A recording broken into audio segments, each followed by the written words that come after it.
on a crisp November evening in 1930 as the Great Depression ravaged the nation. New York City's elite converged upon the Ritz-Carlton Hotel to celebrate the 18th birthday of none other than Barbara Hutton, heiress to the monumental Woolworth store fortune. Upon arrival, guests from the most illustrious families of the age, like the Astors, Vanderbilts, Whitneys, and Rockefellers, were greeted by Maurice Chevalier, the renowned French entertainer, whimsically costumed as Santa Claus. The grand ballroom was a vision of a winter wonderland, adorned with decorations and a sea of flowers that alone cost $50,000, nearly $1 million in today's currency.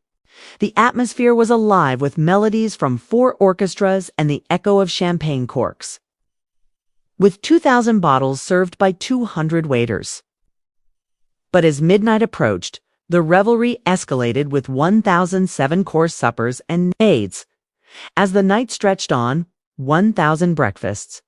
The highlight: party favors. Each attendee received a small jewelry case filled with unmounted diamonds, emeralds, rubies, and sapphires. The celebration, costing a staggering $60,000, over $1 million, today was capped off by Barbara Hutton herself, radiant in a stunning debutante gown. She embodied the poor little rich girl, a nickname that would cling to her through varied fortunes.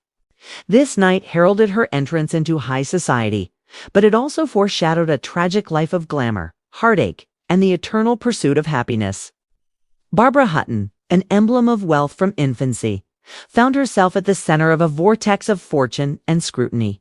At just 12 years old, with the death of her grandmother in 1924, Barbara inherited a staggering $26 million, a sum that would inflate to almost $500 million today. Her mother's estate added another $2.1 million, which her father, Franklin Laws Hutton, managed into a monumental $42 million by the time she was 21, making her one of the richest women in the world during the Great Depression. Franklin, a co-founder of the renowned E.F. Hutton & Co., was a financial master, even safeguarding her inheritance before the 1929 market crash. Yet, while he navigated financial storms, his personal life was scandalous. The mysterious death of Barbara's mother, Edna, in 1917, believed to be linked to Franklin's infidelities, left a young Barbara to discover her mother's lifeless body, an image that haunted her for life. In the aftermath, Franklin's remarriage only deepened Barbara's emotional isolation, and she was shuffled among relatives and governesses. This fraught childhood left an indelible mark on Barbara Hutton. As she matured, her life became a quest fraught with troubled relationships and a continuous search for the love and stability her youth had so cruelly denied her.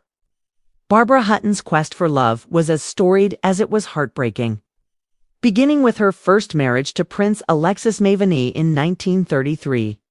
The MD Vannis were known social climbers, and Alexis's sister orchestrated a meeting, exploiting Barbara's vulnerability. Their affair led to a hasty marriage after Alexis's quick divorce. At just 20, Barbara hoped for a fairy tale, but Maveny quickly spent her inheritance on a luxurious lifestyle. Their marriage dissolved in less than 2 years. In May 1935, she married Count Kurt von Haugwitz-Reventlow, with whom she had her only child, Lance.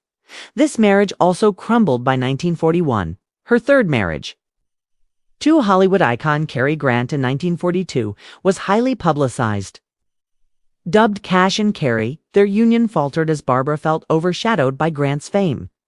They divorced amicably, continued her search for happiness, marrying Prince Igor Trubetskoy in 1947, then diplomat Porfirio Rubirosa in 1953 for a brief 53 days.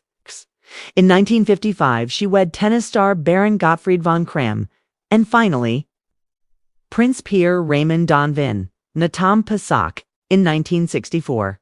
Each marriage ended in disappointment, painting a portrait of a woman endlessly searching for a stability that eluded her. Barbara Hutton, once one of the wealthiest women globally, witnessed her fortune dissolve under the weight of extravagant spending and financial mismanagement. Her collection of properties and incessant travels marked a lifestyle that, coupled with 7 tumultuous marriages, drained her finances. Several spouses siphoned her wealth through hefty divorce settlements. Her first husband secured $2 million, and another union cost her $1.5 million. But her spending wasn't limited to marital affairs. She made impulsive purchases of costly jewelry and artworks. Her lack of financial acumen left her vulnerable to exploitation. By the 1960s and 70s, her life took a darker turn with severe health issues and addiction. Her reliance on barbiturates, often mixed with alcohol, led to near-fatal overdoses. Her physical health deteriorated. She became nearly blind, suffered from a hip injury, and her mental health declined, marked by erratic behavior and paranoia. The tragic death of her only son Lance in a 1972 plane crash plunged her into profound despair. She retreated into seclusion at a Beverly Hills hotel, where her health declined sharply. Financial ruin paralleled her physical deterioration.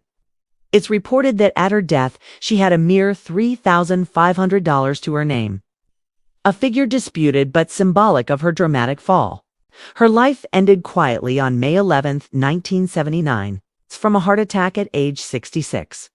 The funeral was as subdued as her final years, a quiet bookend to a life of dazzling wealth and deep tragedy.